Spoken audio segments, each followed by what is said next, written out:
Well. Saturday, January 20th, noon Eastern time. I am Bob Harris. This is the football guy. Look I'm going to screw it up for a little while. This is the Football Diehards YouTube channel. It's time for the weekly Ask Me Anything live stream. But before we get to that, let me see if I can not screw this up.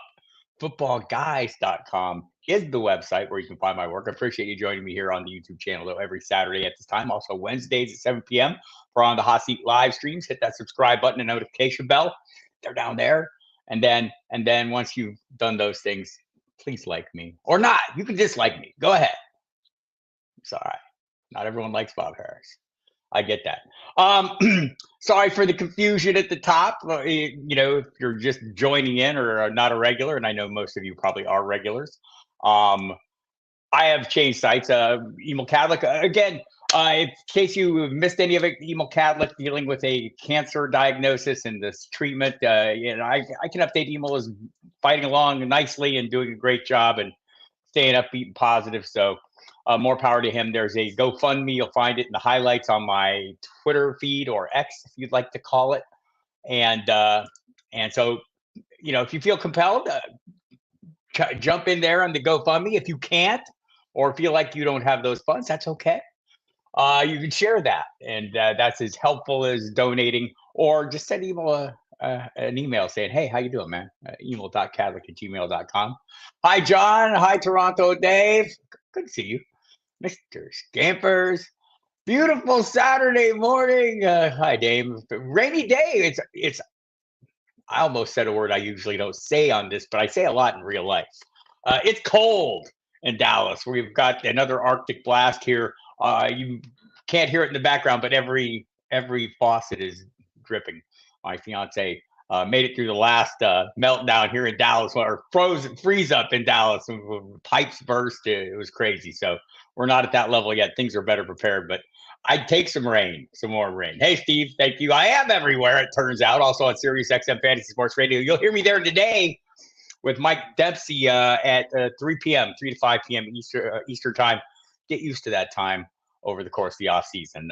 Can't be official yet. That website again, FootballGuys.com. I have my first article up at Football Guys, and it's fully free. You can find it on my Twitter feed or the Football Guys at Football Guys Twitter feed. It's in and out, which is kind of a play if you've been following me on the Football Diehards website. I've done a DFS kind of 3 and out thing where it's the name is pretty obvious, but we kind of expanded it here, in and out. It's not the burger, although they're delicious, as I say in the article. I find them to be quite delightful. This is just, trying to be a little edgy, a little assertive. We'll maybe talk about some of my picks here as we get into this weekend's games. It's the divisional playoffs. You know what I love about the divisional playoffs? Does it sound like, does everybody now sound like Jim Mora when they say playoffs to you? I feel like every time I say playoffs, I'm like, sound like Jim Mora. That's creepy, man.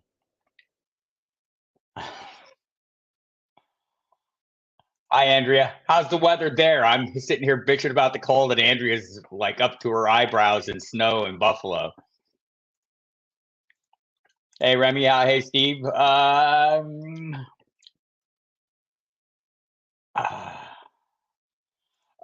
not going to lie.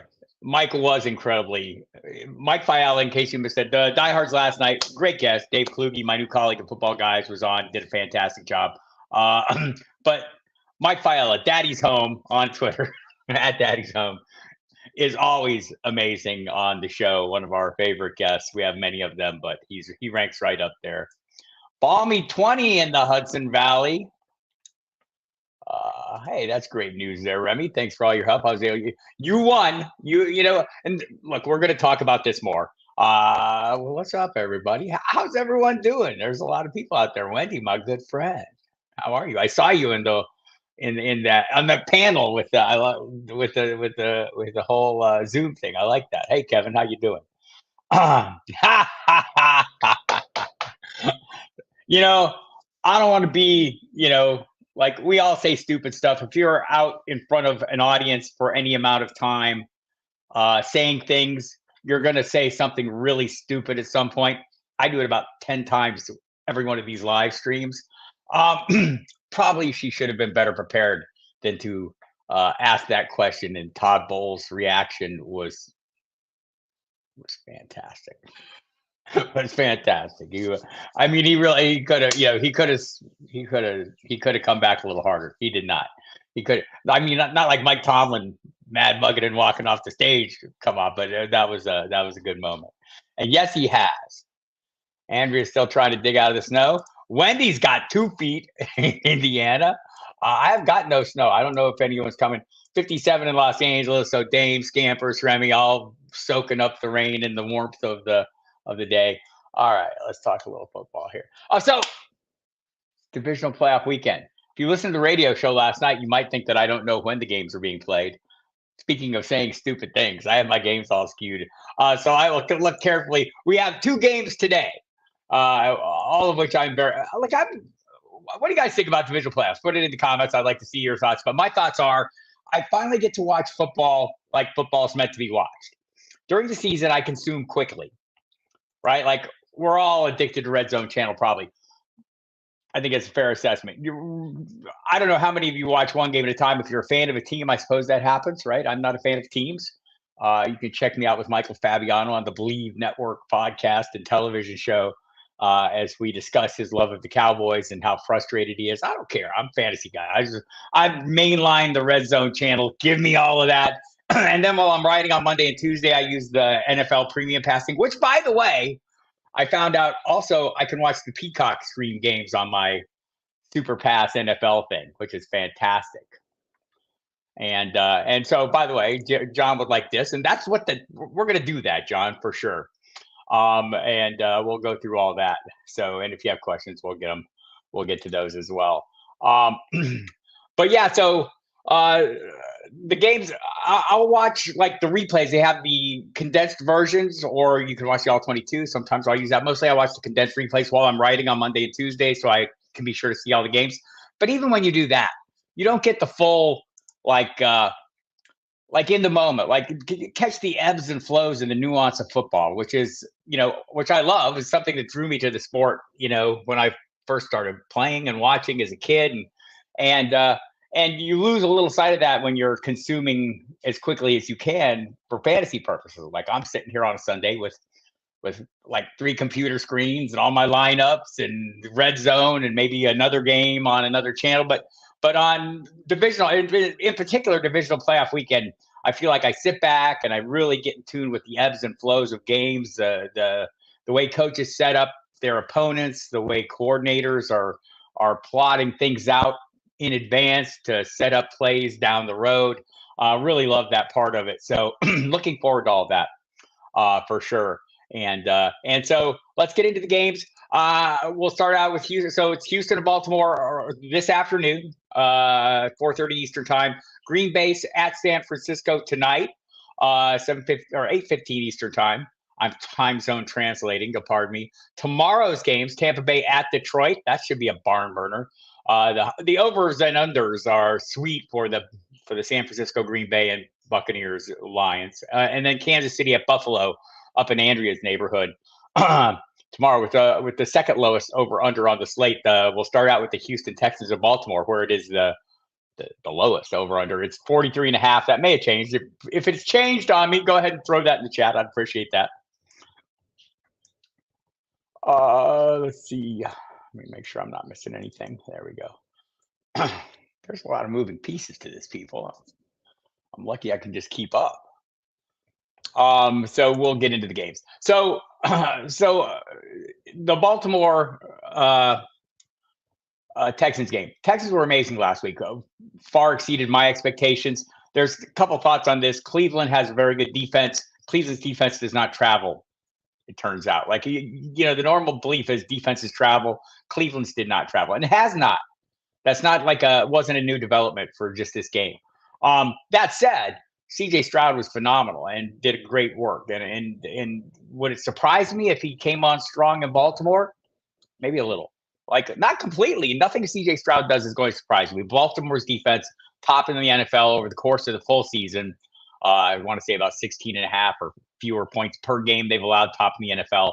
They have a ferocious pass rush. They've had 60 sacks this year. I think that's going to be an issue. We have seen the scheming with Bobby Slowick even when the offensive line's been diminished to some degree, they've done a good job of keeping C.J. Stroud clean. When they don't, as we saw against the Jets, the consequences can be disastrous. I mean, in addition to being hurt, Stroud was having a poor showing in that game when he went down. So my expectations are the high score in this game for me is going to be Lamar Jackson. He's the premium piece in this. I'm interested in Zay Flowers. I think the player I'm most interested in that I'm drawn to, the Texans have given up the 5th most receiving yards to the tight end position. Isaiah Likely's been on fire. Not on fire, but super good.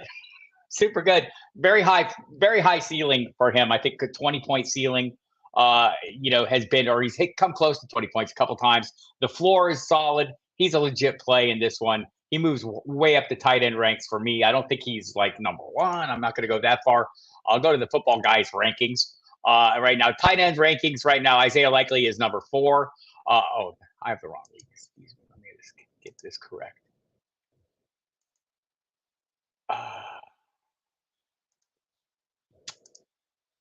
There we go. Yeah, Isaiah Likely number 4. Travis Kelce is number 1 there. Sam Laporta 2. George Kittle 3. Isaiah Likely 4. I have George Kittle a little higher. We'll talk about that a little bit. But I do think those are good plays. Zay Flowers is a fine play as well to me.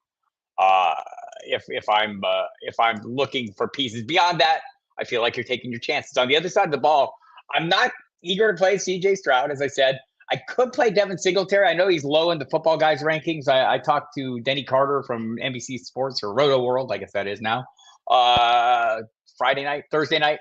And he pointed out that, Baltimore's kind of turned into a run funnel defense because it's a little easier to run on them. So could we see a big Devin Singletary game? Yes. I'm kind of more in line with the Football Guys rankings there, the staff rankings, where he is, I think, running back 7 this week. I'm not eager to play him, right? So am I eager to play any Houston Texans? Yes. I will play Nico Collins no matter what. I'm just in on that guy. He's good, right? The volume has been huge. I think his target share has been up in the 30% range. If you saw Derek Brown from Fantasy Pros on the show, he has it in the primer this week. The numbers, especially against the 2 high safeties that Baltimore runs, Nico Collins has been very effective. Plus, he can just run past dudes, right? I mean, there's 2 things you can't coach in the NFL. This is an old cliche that old people use. I am old people, hence the cliche. 2 things you can't coach in the NFL: size and speed. Nico has more of both of those than most of the guys he's playing against. That gives you an advantage, right? So good on Nico, and I'm sure there will be some time for him. I think the volume would be high. I'm not as keen on Dalton Schultz in this game. The Ravens fairly tough against tight ends. Also, Dalton Schultz, it's not been great, right? I think the perception is, we can go back to earlier in the season, he had a series of double-digit games. Last week, he had 2 targets. He dropped one. He scored a touchdown on the other. There we saw his wide range of possible outcomes. Also, Brevin Jordan caught like a big touchdown pass as well, so he's getting a little run. So I'm just kind of out on Schultz. I think there are better plays this week. And that brings us to a game everyone's excited about, right? The Packers in San Francisco. We're all excited for a game that the 49ers are a 9.5-point favorite. Let me know if that's changed, people. I don't keep up with the betting lines in real time. So, and I know they change on the regular, but they opened the week as 9.5-point favorites. That feels about right. I think Dallas thought their line was about right last week, and Green Bay had other ideas. So a lot of players to like in this one, starting with the 49ers of note, happily, Christian McCaffrey, easily the top play of the week, right? Just Packers defense, not efficient, not effective, not great at stopping the run, not great at stopping the pass either. So if you want to play Deebo Samuel, Brandon Ayuk, George Kittle, I'm all in on George Kittle. I think it's interesting that, he's a super big play threat.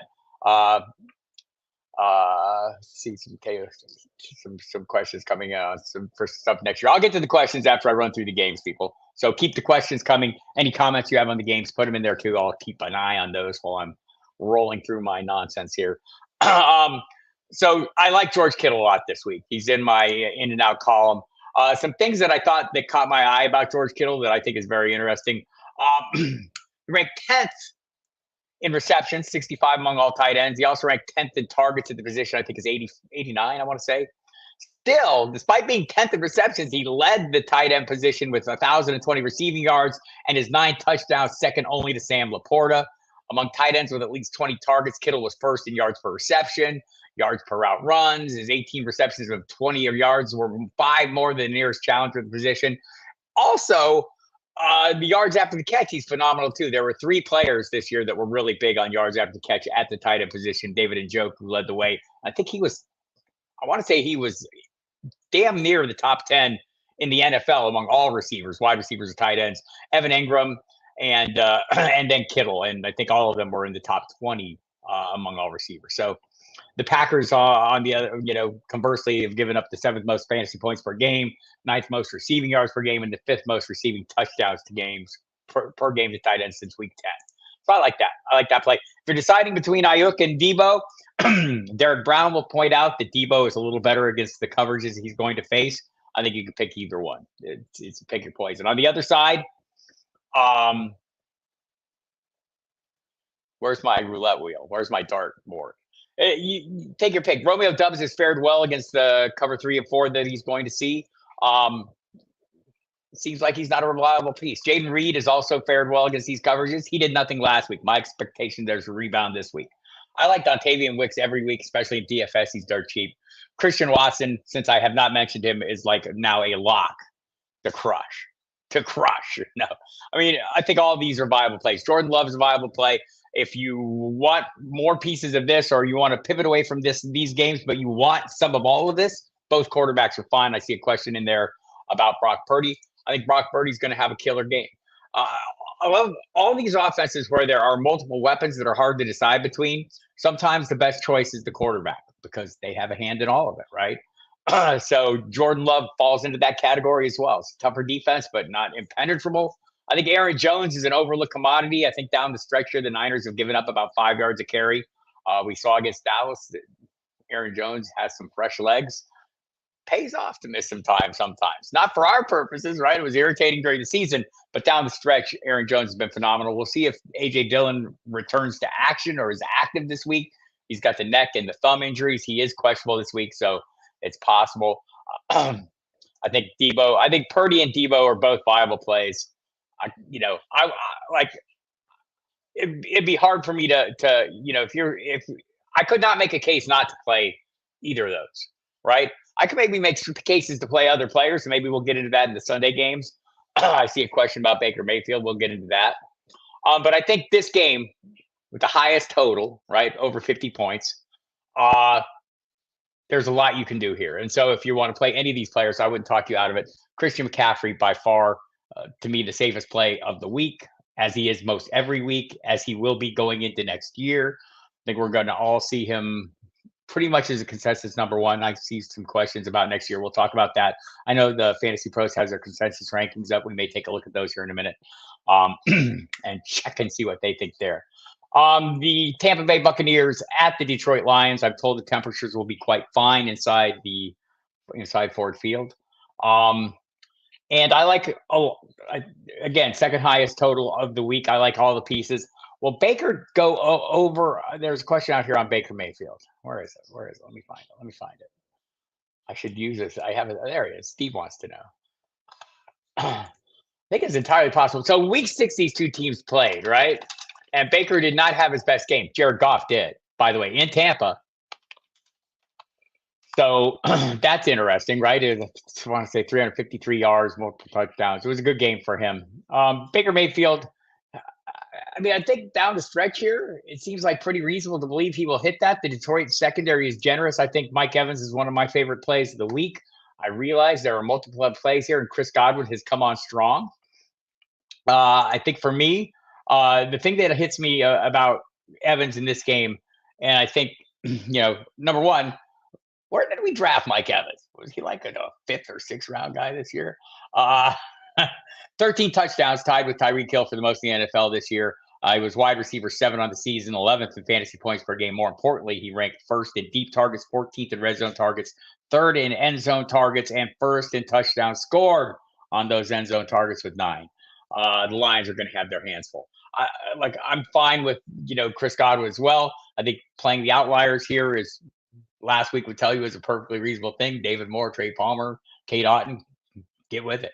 I do think Baker exceeds the 259. I think this is going to be a pass-heavy game. I know, it's hard to run against the Bucs. Maybe there's a path to that. Jahmyr Gibbs is an exceptional playmaker. Look, I can play Gibbs. I can play Montgomery. I'm out on White, but I'm going to acknowledge, my article on Football Guys this week, he's the guy I'm out on. The Football Guys staff consensus has his running back too. Okay. Kyron Williams last week was running back 1. He had a hard time. Granted, he got hurt late in the game. It was 5 minutes left, but what do you have? 69 yards. I want to say under 80 yards of total offense. When he left, he had a 9-yard catch. He broke his hand, had surgery. He'll be fine. We'll talk about him more maybe. But this Detroit defense has just been a tough matchup for running backs. I want to say there's a number in my mind, and I will spew it out for you. They were allowed 15.8 points to the position on the whole, right? The fewest fantasy points to opposing running backs in 2023. I think we've seen that week in and week out. It's a tough run defense. So but let me acknowledge that White has a decent floor because of his receiving equity. So keep that in mind. I'm not saying you can't play him. Look, it's divisional playoff week. There's only 8 teams playing. It's a narrow band. You're going to have to play some of these guys that you don't like. There might be less than ideal choices in many of your lineups, and that's okay. Funny things happen, said the Green Bay Packers of a week ago. So take that to heart. I like Jared Goff in this game. Love Amon-Ra St. Brown, probably my the top receiver on everyone's board this week. Sam Laporta listed as questionable. Looked like he could barely move last week, and he still scored a touchdown. I think Sam Laporta is going to be just fine in this game. And so you're playing all the pieces you would normally play. Do you want to play some of the outliers on the Detroit side? Josh Reynolds would be the one that comes to mind immediately. Sure. DFS tournament plays. Why not? And I think it's going to be a big game. Jared Goff at home has been lights out. Last 2 years, 42 touchdown passes. He has 30 on the year this year. He has 2 10-touchdown receivers. A lot to like there, and I think the Bucs secondary. Let's also acknowledge that they've gotten better down the stretch. They're better than they were to start the season. They were horrible, the worst in the league. They are no longer the worst in the league. Detroit's trying to take control of that, but they're still, and they have some good playmakers. So Goff will have to be on point. Can't be lax in that game. So there we have that, and then of course we'll go to Buffalo, where the Bills are, I think, going to win this game. By the way, I think Baltimore wins. I think San Francisco wins. I think Detroit wins, and I think Buffalo wins. So I have all the home teams and all the favorites. Look at me go. Because last week it didn't work out well for me to pick some upsets. Yeah, I picked the wrong upsets and NFL. Come on now. It's tough. It's gotten tough, right? I talked about it all season long. Many of you have heard me lament over and over. And it's not a lamentation. It's more of a just like we have to acknowledge the NFL has achieved its ideal spot. They have been looking for every game to have uncertain outcomes. They want every game to be contested right up to the last minute. They want surprises every week, and they're getting them. And they've designed the game to be this way. So congratulations to them. Makes it hard for us, right? So Buffalo, though, just like it's hard to see Kansas City, having a big offensive showing. It's easier to see Buffalo based on one player, Josh Allen, the consensus number 2 quarterback. I think Lamar Jackson is the top quarterback on the board this week. It's certainly a Football Guys. I think most people would agree with that, or at least have a reasonable spot. I want to check the projections on the points, how close it is. They have Lamar. Lamar Jackson, 22.78. Josh Allen, 21.32. Brock Purdy, 18. Everyone else bringing up. They have Patrick Mahomes at 4. I don't think he comes in that high. They've got Goff and Mayfield projected lower than I do. So there's that.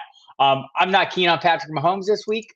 I'm not keen on any of the receivers not named Rashee Rice. I'm fine with Travis Kelce, fine with Rice. I think Mahomes, for me, is down a little lower on the quarterback ranks. I think this is going to be an Isaiah Pacheco game. It's more that than I'm down. Like, okay, I'm not down on Patrick Mahomes any more than everybody is down on Patrick Mahomes. This has been his least effective season from a fantasy perspective. I think it's going to change the way we draft quarterbacks next year. Sure, Josh Allen to me was the number 1 this year. He'll remain that for me. Jalen Hurts will remain the number 2. But we're going to see some scrambling after that. Will Lamar Jackson move up into that top 3 tier? Probably so. Will other players move ahead of Mahomes? I'm guessing they will, and probably should, until we see what Kansas City does at wide receiver. There's, look, they pinned this the tail on this whole thing to Patrick Mahomes. They let Tyreek Hill move on. They decided Patrick Mahomes is going to decide who his wide receiver 1 is on a week-to-week basis. They needed to do 2 things: give him viable options. They haven't done that, and maybe give him one standout or somebody who at least takes some of the heat off Travis Kelce. They have done that in Rashee Rice, it looks like to me. Everyone else has been an abject failure. Are they going to go big in free agency this year? I don't know. Who's out there? Mike Evans, T. Higgins. I don't think Mike Evans is going anywhere. Sounds like T. Higgins could get tagged. So I don't know if any of the other big names out there are going to give them the bang for the buck they're looking for. They might be better off just drafting somebody who might be close, who maybe can come up with a Rashee Rice like ascent. T. Higgins, Michael Pittman Jr., that'd be interesting. Beyond that, those 3, it's Calvin Ridley, Marquise Brown, Gabe Davis, and then a bunch of guys. They've tried the bunch of guys things. I think they need to do something else. So that's where I'm at there. So I think all these, look, it's going to be an exciting weekend. I'm looking forward to all of it. On the other side, on the Buffalo side, eagerly playing Josh Allen, eagerly playing James Cook. I think he'll be fine. Not eagerly playing Stephon Diggs. Hasn't been great, right? It just hasn't been. If we go and look at the numbers, I mean, there's something. We're going to find out there's more to this story. And maybe it comes with a meltdown if the Bills lose this week, right? Entirely possible. Diggs has first 6 weeks of the season, Diggs went 100 receiving yards in 5 of those 6 games. Hasn't hit that mark since. From weeks 9 through the regular season finale, Diggs was wide receiver 31 in fantasy, 12.1 fantasy points per game over that span. That was 34th in weekly average. From weeks 13 through 18, Diggs is wide receiver 48. He's averaged single-digit fantasy points per game. That includes a 6.4 outing against the Chiefs in Buffalo's Week 14 win at Arrowhead Stadium. So there you have it. I mean, the numbers just haven't been there. If you want to play the potential breakout that we all know is possible with Stephon Diggs, I'm okay with that. Just be mindful that that's what you're doing, right? You're taking a chance. There's no Gabe Davis in this game. I think Dalton Kincaid's a reasonable play. And otherwise you're doing dart tosses, right? Dart tosses. Dawson Knox a dart toss. Khalil Shakir, maybe he's in the Dalton Kincaid mode where I would elevate him above a dart toss. Trent Sherfield, dart toss. But one that's landed before, right? So there you have that. So super excited about the weekend's games. Looking forward to that. If you're just tuning in, hi, I'm Bob Harris. How are you? Glad to see you. I'm at FootballGuys.com. Newly on the staff there. What a great crew that's there. Love the people there. Some of my oldest and closest friends are part of that organization, starting at the top: Joe Bryant, Matt Waldman, Sigmund Bloom, Cecil Lammy. It's a great bunch of guys. Some super solid young talent there in the form of Dave Kluge, Alfredo Brown. By the way, they're nominated for an FSDA award for their YouTube show. I'm aspiring to some of their greatness here. Jeff Bell. I'm leaving names out, so I hate doing that, so I'm going to stop now. Just know that, spent last weekend in Vegas with the crew and had a really good time. So I'm looking forward to a huge year ahead. Again, if you weren't sure what's going on with Football Diehards, Emil Cadlick diagnosed with cancer. Go check the highlights on my X feed for a link to the GoFundMe page. You can help him out, or you can share that if you'd like. But appreciate that. Emil is retiring, focusing on his family and his treatment, as well he should. And he's doing reasonably well right now. Every time I talk to him, he sounds way more energetic than I think I would under his circumstances. So hold a positive thought for Emil and his family. I appreciate that. And so we're using this channel still. It's the Football Diehards channel, but I am with Football Guys. I'm hoping that Jamie and Eric, Jamie Calandro and Eric Romoff use this. I know they've had some trouble connecting the last couple of weeks. I'm not sure if they'll get there this week or not to do some live streaming, but they're welcome to use this channel to whatever degree they want, as is anybody who's been associated with Football Diehards. Want us all to have a platform. At some point, I'll start doing video stuff on the Football Guys channel. We'll get that all sorted out. In the meantime, you can hear me, as always, on SiriusXM Fantasy Sports Radio. There's a plan going forward. We're going to have our usual schedule: Monday, Thursday, Fridays, 10 p.m. Saturdays, 3 p.m. That's going to run through the week of the Super Bowl. We'll also be on Super Bowl Sunday for 3 hours leading up to game time, the Super Bowl pregame show. That's a great spot. We're going to do a lot of prop bet talks. We had a fun time with that show last year. So catch me on Sirius XM Fantasy Sports Radio, and we will remain on over the course of the offseason. We'll be on less once we get past the Super Bowl. Our usual, I think we usually do once a week. It'll be Saturdays. So you'll catch me here and there, and maybe other places. We'll see. Like FootballDiehards.com. Yeehaw. I love it, man. Such a, look, I'm very fortunate, right? Very fortunate to find a landing spot. I know this is a tough week in the media world. SI.com shutting down. I have friends that work there and feel for them. I wrote for Sports Illustrated for 6 years, early this century. I think it was 2001 I started there, and wrote columns, a weekly column for them for 6 years. Sports Illustrated is probably one of the driving forces that made me interested in writing about sports. And when I started getting involved in fantasy football, and I think if people ask, well, what's your education? What's your training to be a sports writer? My training is I read Sports Illustrated 8,000 times a week. I ran out to the mailbox every Friday to get it before my dad got home.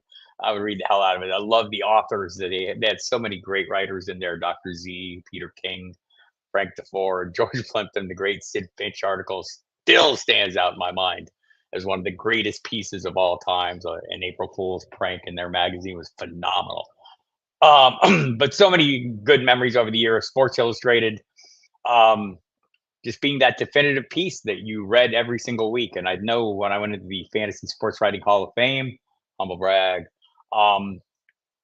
my speech was, when I got into this business, I wanted to, I don't know what the hell I was doing. I just wanted to look like, I didn't want to look like somebody who just started doing this. And if that was my goal, Sports Illustrated, reading Sports Illustrated was my training ground. So I was sad to see that go away. If you have any thoughts about that, I'd like to hear them. Let me sort through here and see what kind of questions. Hello, Run CMC. Great football weekend. Cheers to you as well. Oh, one and done. Kelsey or Likely, or do you think Andrews is more than a week out? I think I would play Likely. Well, reset. I would play Likely this week if not only, but I would play Kelsey more likely because I think he's going to be done. And I think he's a solid high floor play. And I think that's about where Likely is. Maybe like the matchup a little better for Likely, but I think Kelsey's role I like a little better. Jackson or Purdy, says Sharon Harris. I'm playing Lamar Jackson. He's my top quarterback this week.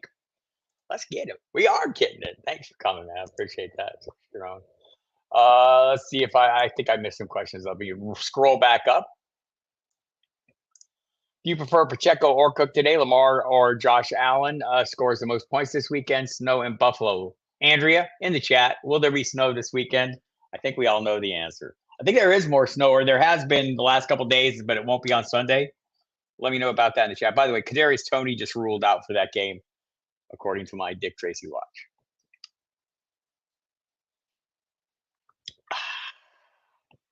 That's delicious. Yes, I'm a coffee addict. What about it? So I do prefer Pacheco slightly to Cook. I think they've been ranked very closely for me. You can see, since Joe Brady came on board as the offensive coordinator, it's been a much more James Cook-centric approach. And Josh Allen. Josh Allen and James Cook have been the focal points for this offense. See where Stephon Diggs stands on all that. I have a slight lean to Pacheco in this one. Pacheco's workloads have been fantastic, super consistent over the last 5 games he's appeared in. It's been 21 touches, 98 yards, and a touchdown every single week. I like that. James Cook has been great too. Let's see.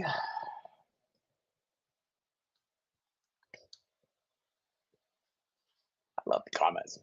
You guys are great.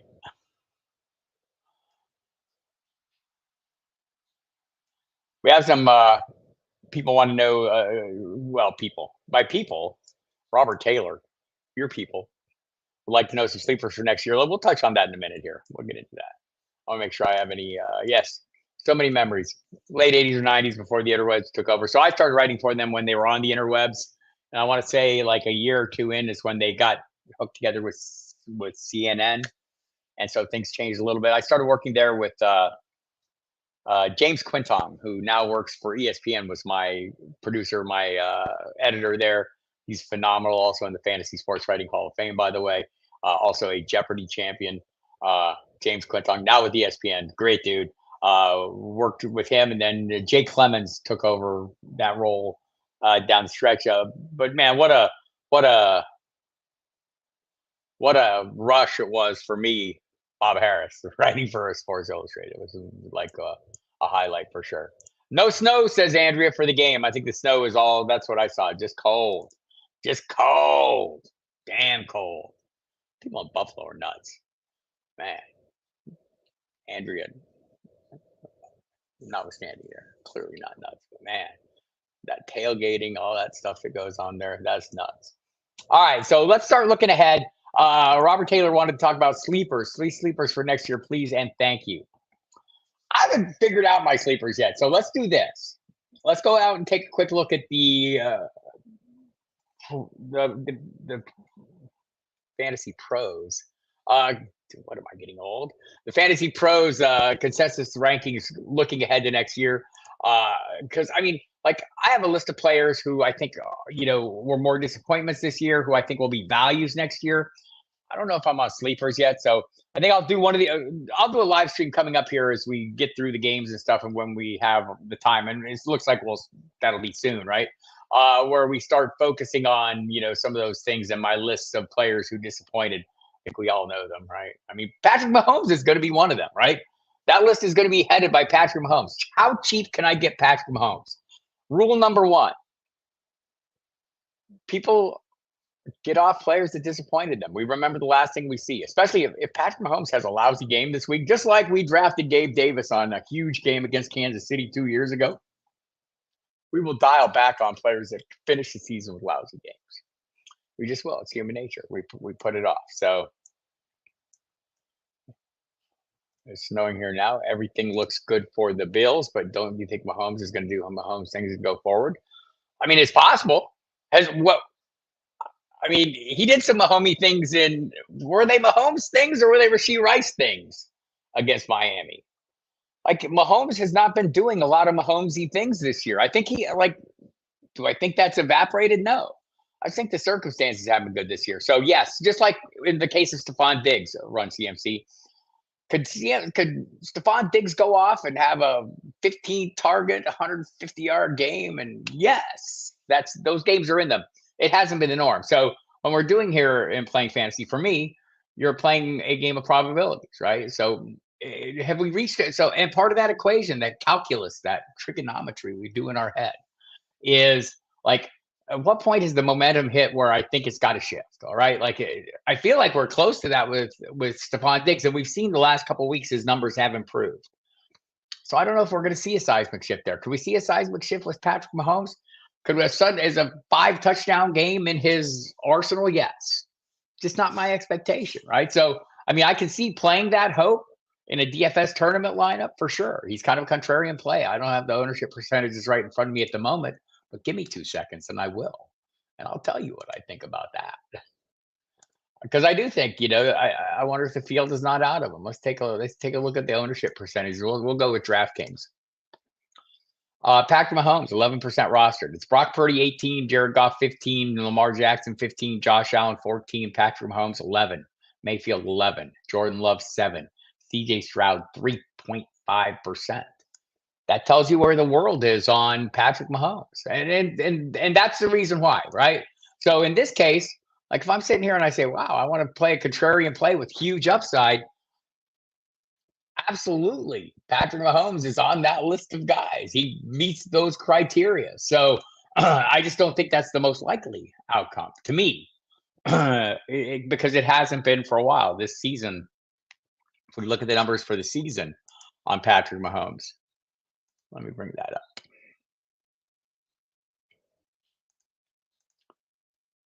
I'm organized, I swear. I want to go to the full season here. I'll just go through weeks 1 through 17. Patrick Mahomes, quarterback 7, perfectly fine. Average points per game, 17.9, not as good.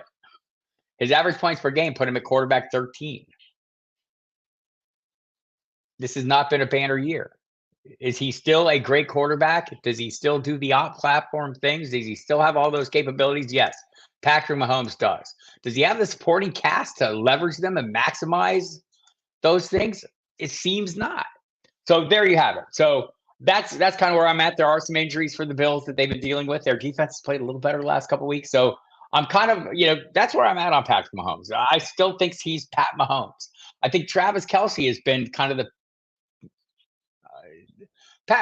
okay. Travis Kelce has been way better than, he hasn't been Travis Kelce, but he's always stood so far ahead of all the tight end field that him diminishing, falling back down to the rest of the field or falling back to the field seems like a huge drop. It is for him, but is it, in context with the rest of the position? Yes. In Mahomes' case, his position within the rest of the field at his spot is not as good, right? I think for Travis Kelce, we're still looking. I mean, I'm pretty sure.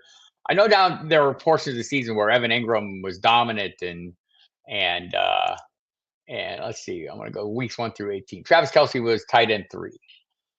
Sam Laporta led the way thanks to the 10 touchdowns. By far the most of the tight end position, like no one even close. Mark Andrews had 6. Hunter Henry had 6. But just in total fantasy points, Sam Laporta 235. Evan Ingram 234. Travis Kelce 221.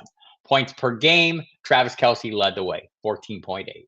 TJ Hawkinson, 14.7 was next. Evan Ingram, who really came on this season. Evan Ingram was phenomenal down the stretch. And so was Trey McBride. In fact, I have some numbers here, courtesy my buddy Zach Kruger at Roto World, who did a little producing for Sirius and was on my show.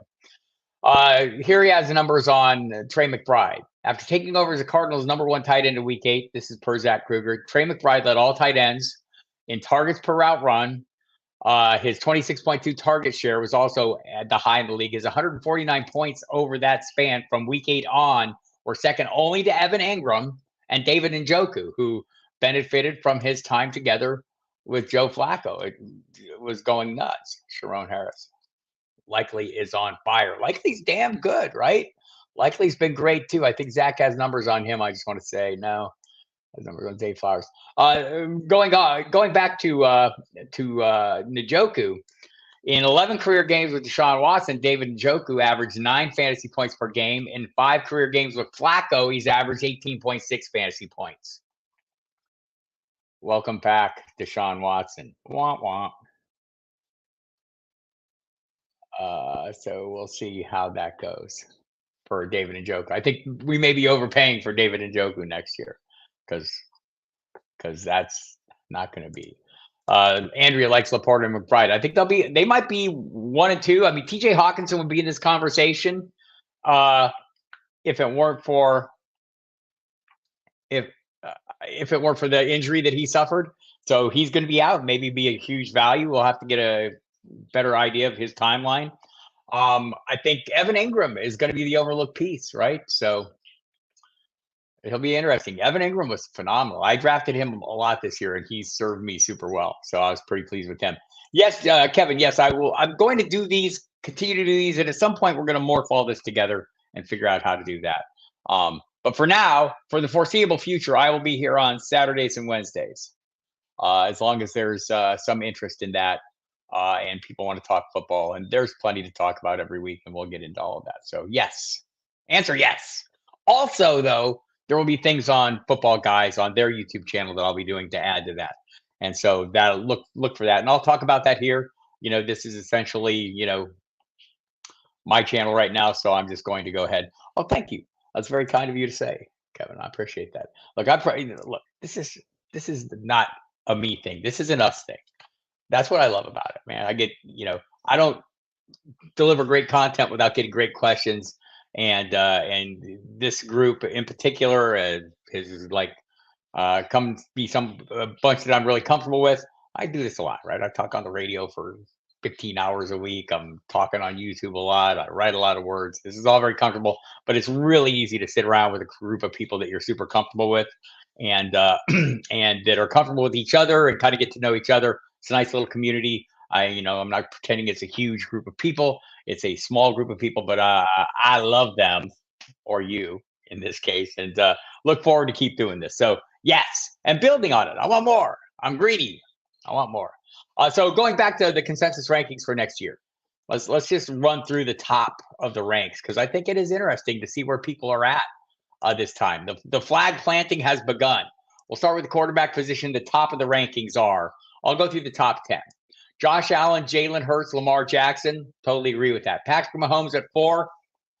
I don't know. We'll see. Dak Prescott might move up a little bit. CJ Stroud, I think at 6 is about the right spot.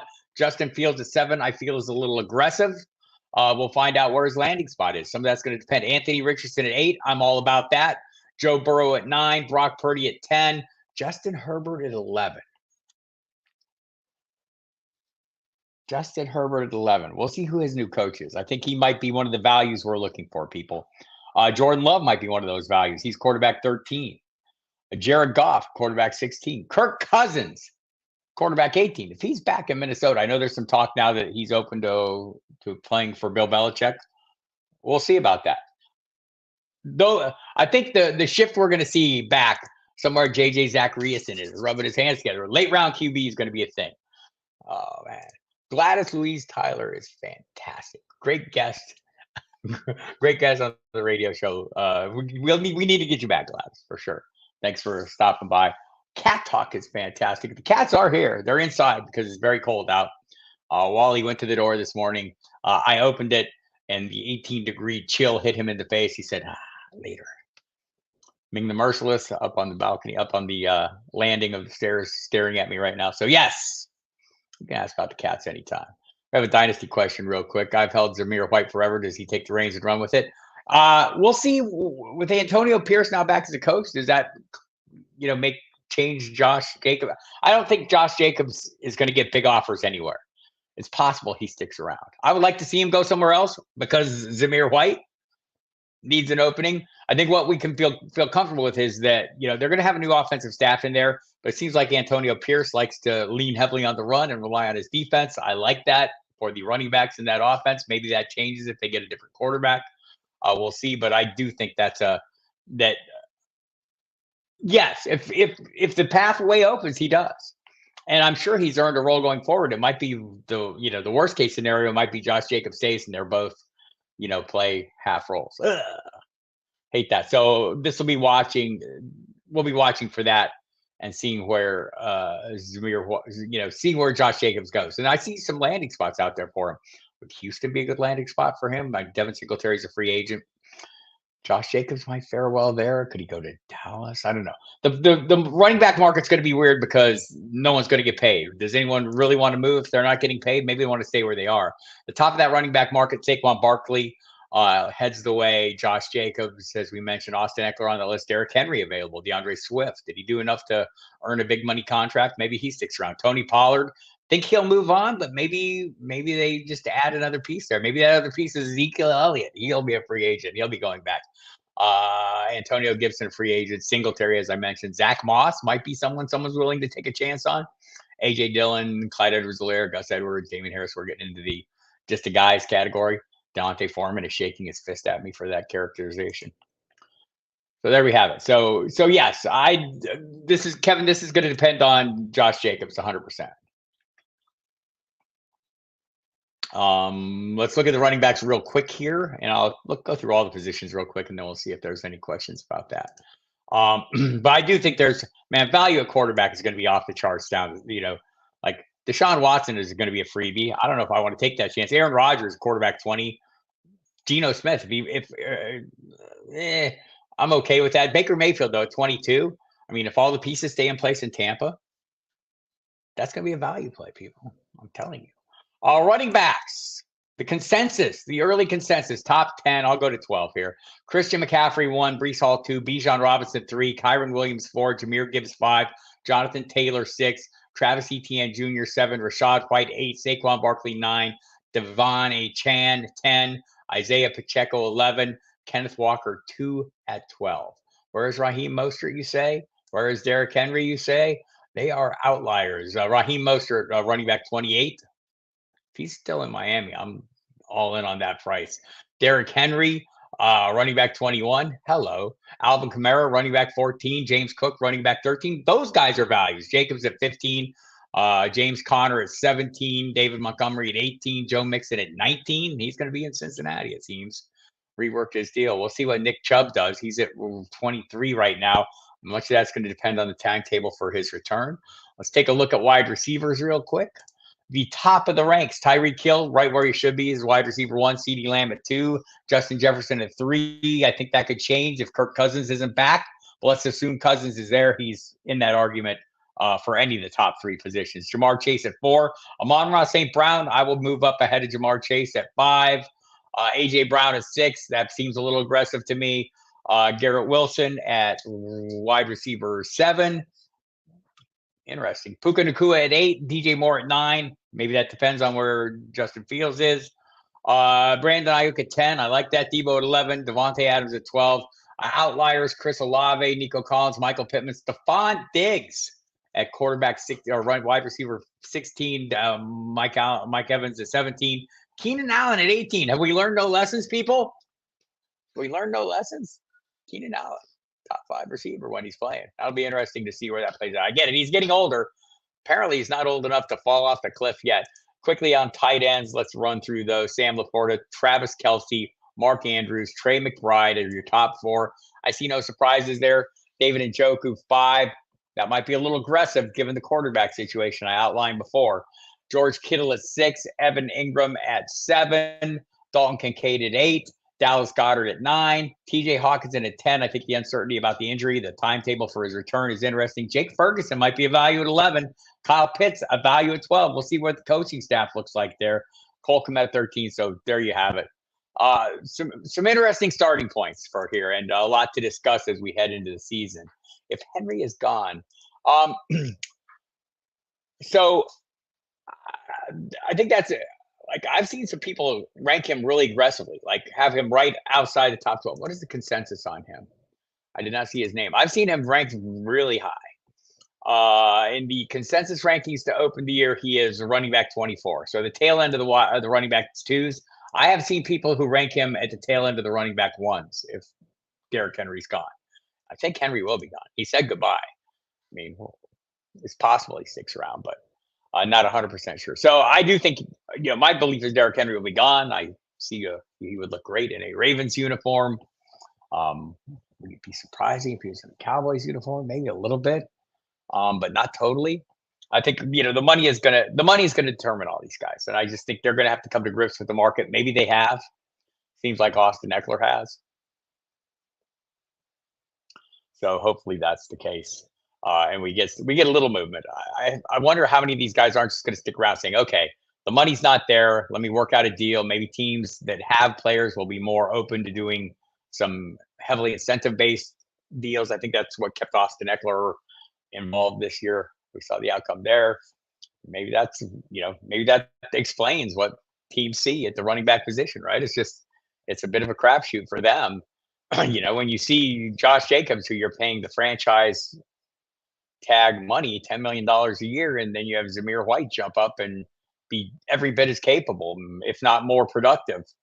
So it's going to be an interesting offseason for the running back position. The future of the running back position from our perspective, fantasy players, I've talked about this all season long, and I will talk about it all off season long. Get used to it. I have no virtual table to pound on. Pounding on my real table. Volume, man. We got to find, the band of players with that locked in volume is going to be very important to us. Any Panther ranked as a top 50 anything? I did not see that. Like, what are we going to do with the Panthers? I can't imagine. I mean, who would it be? Right? Like, Chuba Hubbard was great. Do you have confidence that he's going to retain that role? Miles Sanders is angry and says he's got something to prove because he does. He should be angry. It was horrible. But that adds to the whole vibe of running back. If the guy who got the biggest contract in free agency, or one of the biggest, I mean, what did he get, $6 million? That's a lot of money in free agency for a running back this year. And he was a flop. DeAndre Swift was, pretty good. They got him, but, he was a trade piece. So it wasn't like he got the big money. It was on his already on his original contract. So So I don't know, man. This is going to be a tricky. The future at running back is going to be interesting, and how we handle it, especially in dynasty leagues, is going to be. It's going to be an interesting proposition for all of us. A little tricky, and again, it's going to put an emphasis for me on certain volume players who have locked in roles. That band of players is diminishing, and that's what's going to make Christian McCaffrey stand out even further to me, and some of the other guys at the top of the ranks. Right, I think that have like pretty, bankable roles, I want to call them. Let's call them that. I think that's reasonable. He's looking at the list again. McCaffrey, yes. Brees Hall, yes. Bijan, maybe. I think a new coach will see him differently. Kyron Williams, probably. Jahmyr Gibbs is going to have a split role. Jonathan Taylor, not so much. I think maybe we're overlooking Jonathan Taylor's role. Travis Etienne, I think they would love to replace. They would love to find somebody who turns into Tank Bigsby, what we all thought Tank Bigsby would turn into. They've tried for a couple years, right? Snoop Connor, Tank Bigsby, those guys have fallen short. I don't think their search is over. And why? Because Travis Etienne doesn't look like he can hold up to the road. I think Ramondre Stevenson next year will be a value, Andrea. I mean, we don't know what the offense is going to look like. That's going to be one of the issues or one of the factors that keeps him from being like an enthusiastic, being endorsed enthusiastically or viewed widely enthusiastically. I think it'll be a great play. We'll see who the offensive coordinator is. But I think he's a player that'll maybe fly a little bit under the radar and be undervalued in drafts, and somebody I have a lot of shares of because of that very thing. All right, people, I got a couple more minutes for questions, then I'm going to get out of here and get ready to do a radio show. You can catch me on the SiriusXM Fantasy Sports Radio channel, the Football Diehards program with Mike Dempsey today. Our guest will be Justin Henry. Multiple sites, including Yahoo and Sharp Football.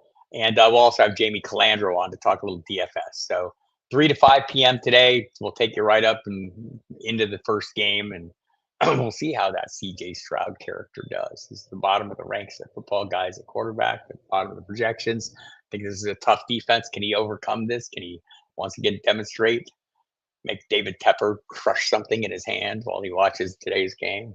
Well, maybe. And so listen to that. Then I'll be back Monday night. Monday night, mock draft, our first mock draft Monday. If you're a regular listener to the program, you know we do those all off season. This week will be our first mock draft Monday. Eric Romoff and Jamie Calandro, two of the original mock draft Monday mock drafters, will be on with me and Mike Dempsey to do that. I'll be on again Thursday, Friday, every night at 10 p.m. We go in 2 hours every night now, since there are no live games on the weeknights. And Saturdays we'll be on from 3 to 5. Probably all off season long. Don't quote me on that, but that seems to be the plan. And we'll go to once a week, and then that kind of ramps up once we hit the draft. And they do a little baseball content. That's fine. I mean, I suppose people like baseball. I'm not people, but people do. Thanks, man. Appreciate you. Thanks, Gladys. Appreciate you as well. Thanks for coming. Nice to see you. I need to get you back in the mix. Damn it! What the hell's the matter with me? Need to get you on get you on the live stream, put you on the hot seat. Who's those picks today? Again, my picks today, I'm going all chalk, right? I'm taking all the favorites and all the home teams, basically. Baltimore, San Francisco, Detroit, Buffalo. I don't know if I like the line. If we're betting the line, I would probably go ahead and, that -10 for San Francisco seems a little steep for me. And probably the 9.5 is a little steep for Baltimore as well. So if you're betting the line, go ahead and do that. I think the others are perfectly reasonable. Buffalo 2.5, and I think Detroit. I think Detroit's the game that has the blow up potential. The current total is 49.5. I expect them to go past this. I know one of them did their part last game. One of them didn't. I expect both of them to this week. So looking for them to hit the over on that as well. So there you have it. There's my picks. All right, everybody. Any more? Texans are the dogs for me. I think that's I think that's pretty reasonable. Betting hockey today instead. Good call. I get a lot of questions. I need advice betting on football. My advice is don't bet. It's designed to be a trap every damn week, every damn game. So appreciate it. Go Bills. I'm sure Andrea's with you there. All right, everybody. That's it for me. I am Bob Harris. Go see my work at Football Guys. My first article ever is published there. It's totally free. You can find it on my Twitter feed. Scampers is people, and he likes hockey too. Damn it. Thought you were a cat and you didn't like hockey.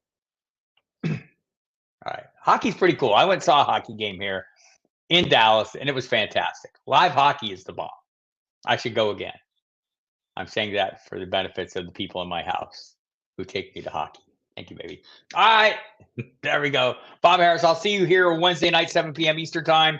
Don't miss that. Catch me on the radio all week long, including today at 3 p.m. We'll see you then. Bob Harris, over and out. Take care, everybody. Thanks for coming, man. I appreciate y'all.